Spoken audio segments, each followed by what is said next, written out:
नमस्कार दोस्तों। 12 अगस्त 1997 दिन था मंगलवार। सुबह को 10:15 पर कुछ ऐसा घटना घटती है जिससे पूरे बॉलीवुड सदमे में था। दोस्तों, साउथ मुंबई में स्थित जितेश्वर महादेव मंदिर से पूजा करके वापस लौटते समय 16 गोलियां मारकर हत्या कर दी जाती है। जी हाँ साथियों, आप लोग अभी तक तो समझ गए होंगे कि मैं किसका बात कर रहा हूँ। जी हाँ दोस्तों, मैं बात कर रहा हूँ टी सीरीज के फाउंडर गुलशन कुमार जी का, जिनकी हत्या 46 साल की उम्र में करा दी गई। तो आगे विस्तार से जानेंगे इस वीडियो में कि कौन था इस घटना के पीछे और क्या था इस घटना की साजिश, क्यों कराई गई थी इनकी हत्या। तो आगे इन सारे सवालों पर चर्चा करेंगे।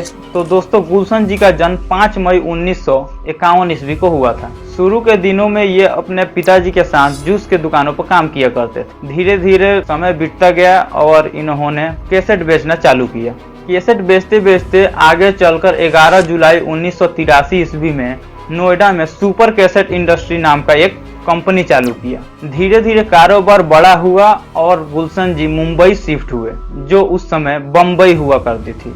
मुंबई पहुंचने के बाद गुलशन जी के किस्मत और जीवन दोनों में ही बदलाव आया। उन्होंने तकरीबन 15 से ज़्यादा फिल्में प्रोड्यूस की, जिनमें से एक फिल्म बेवफा सनम को उन्होंने खुद से डायरेक्ट भी किया था। तब सुपर कैसेट इंडस्ट्री धीरे धीरे टी सीरीज में कन्वर्ट हो गई। लेकिन टी सीरीज को देश भर में असली लोकप्रियता आशिकी फिल्म से मिली थी, जो 1990 में आई थी।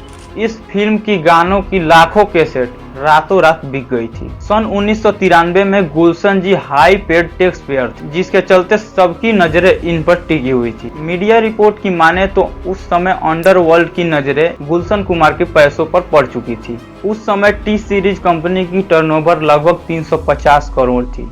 उस समय गुलशन कुमार का दो और साथी नदीम और श्रवण, जो कि म्यूजिक डायरेक्टर थे, ये दोनों भी गुलशन कुमार के साथ में ही रहते थे। तो दोस्तों, उस समय नदीम और श्रवण के द्वारा आए जिंदगी फिल्म के गाने गाए गए थे। नदीम की आवाज अच्छी नहीं थी, जिसके चलते गुलशन कुमार ने उसे प्रमोट करने से मना कर दिया। लेकिन नदीम के बार बार दबाव देने की वजह से गुलशन कुमार ने नदीम के गाए हुए एक गाने को टी सीरीज के माध्यम से रिलीज किया, जो गाने पूरी तरह से फ्लॉप हुई। जिसके बाद नदीम के द्वारा गुलशन कुमार पर यह आरोप लगाया गया कि उससे गाए गए गाने को सही से पब्लिसिटी नहीं किया गया था, जिसकी वजह से वो फ्लॉप हुई।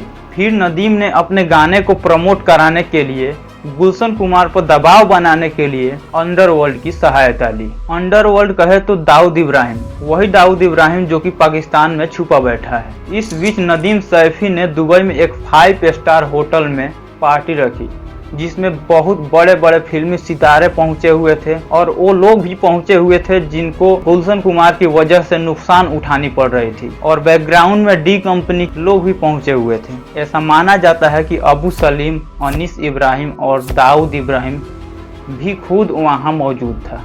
यहाँ सभी लोग अपनी समस्या लेकर दाऊद इब्राहिम के पास पहुंचे हुए थे कि देखिए इनकी वजह से हमको कितना नुकसान उठाना पड़ रहा है।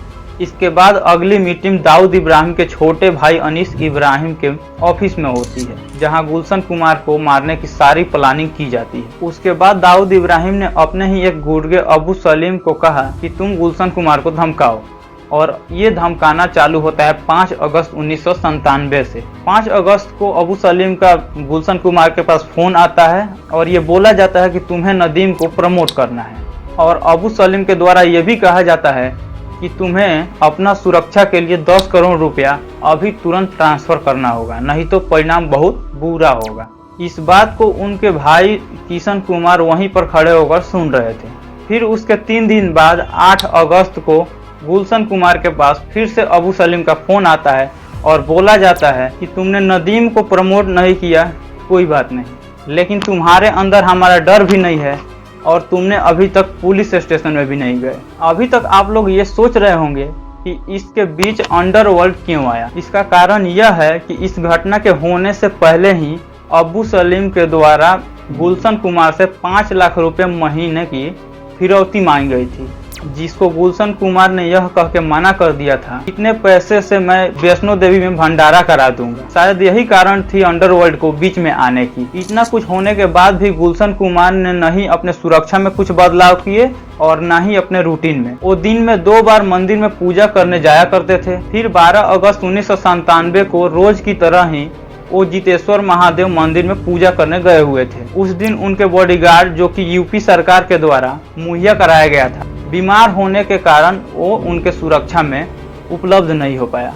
गुलशन कुमार पूजा करके वापस सीढ़ियों पर उतर ही रहे थे। एक व्यक्ति जिसका नाम अब्दुल रऊफ मर्चेंट है, वो अपने 2 अन्य साथियों के साथ खड़ा हुआ था और उसने अपने पिस्तौल गुलशन कुमार के ऊपर तान दिया और एक एक करके 16 गोलियां उनके शरीर में दाग दिया, जिसकी वजह से गुलशन कुमार की ऑन द स्पॉट मृत्यु हो गई। हॉस्पिटल ले जाकर इन्हें डेड घोषित कर दिया गया। अब आप लोग सोच रहे होंगे कि अब्दुल रऊफ मर्चेंट कौन था। तो अब्दुल रऊफ मर्चेंट वो आदमी था जिसने अबू सलीम के कहने पर गुलशन कुमार को गोली मारी थी। ये एक सुपारी किलर था जो पैसे लेकर मारने वाला व्यक्ति था। यानी कि गुलशन कुमार को मारने में अंडरवर्ल्ड के साथ नदीम सैफी भी था। ये सब मिलकर गुलशन कुमार को खत्म करना चाहते थे। अब सवाल यह उठता है कि किसी को सजा हुई कि नहीं हुई। तो साथियों, जैसे ही गुलशन कुमार को गोली लगी, नदीम सभी भागकर यूके पहुंच गया और 1997 से अब तक वो भारत नहीं आया है।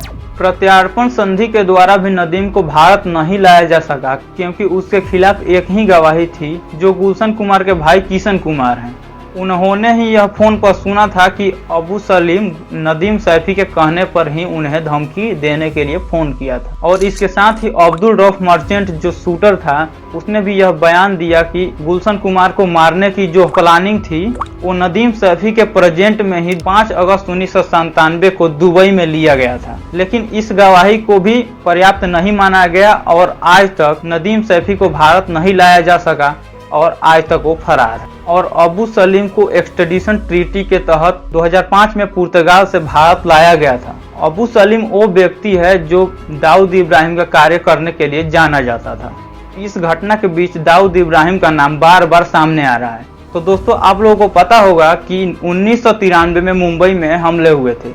जिस हमले का मेन आरोपी जो था वो दाऊद इब्राहिम था और उसने जो अपने इस सारे घटने को अंजाम दिलवाया था, उस घटना को अंजाम दिलवाने में बहुत ही बड़ी भूमिका थी अबू सलीम की, जो कि दाऊद इब्राहिम का मदद किया था। 2005 में अबू सलीम को भारत तो लाया गया, लेकिन उस पर गुलशन कुमार का केस नहीं चला।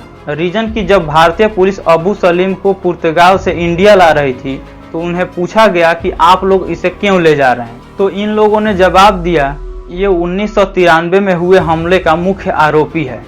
उस समय ये लोग एफिडेविट में ये देना भूल गए कि ये गुलशन कुमार का भी हत्या का मेन आरोपी है। उसी छोटी सी हुई चूक की वजह से गुलशन कुमार का हत्या का केस अबू सलीम पर नहीं चल सका। उसके बाद पुलिस के द्वारा एक 440 पेज का चार्जशीट दायर किया गया, जिसमें टिप्स कंपनी के मालिक रमेश तोरानी और अबू सलीम का भी नाम था। रमेश तोरानी के खिलाफ सबूत नहीं मिल पाने की वजह से उन्हें छोड़ दिया गया। नदीम सैफी गुलशन कुमार की हत्या होते ही भारत छोड़कर यूके भाग गया था। अब अबू सलीम पर गुलशन कुमार का कोई केस नहीं लगा। अब बचा वो शूटर जिसने गुलशन कुमार को गोली मारी थी, जिसका नाम अब्दुल रऊफ मर्चेंट है, जिसको उम्र कैद की सजा हुई और वो आज तक जेल में बंद है। तो दोस्तों, ये थी इन सभी घटना के पीछे की कारण। तो दोस्तों, अगर ये वीडियो अच्छी लगी हो तो वीडियो को लाइक करके चैनल को सब्सक्राइब कर ले और अपना राय कमेंट बॉक्स में जरूर दे। फिर मिलते हैं अगले वीडियो में। तब तक अपना ख्याल रखिए, स्वच्छ रहिए, स्वस्थ रहिए। जय हिंद, जय भारत।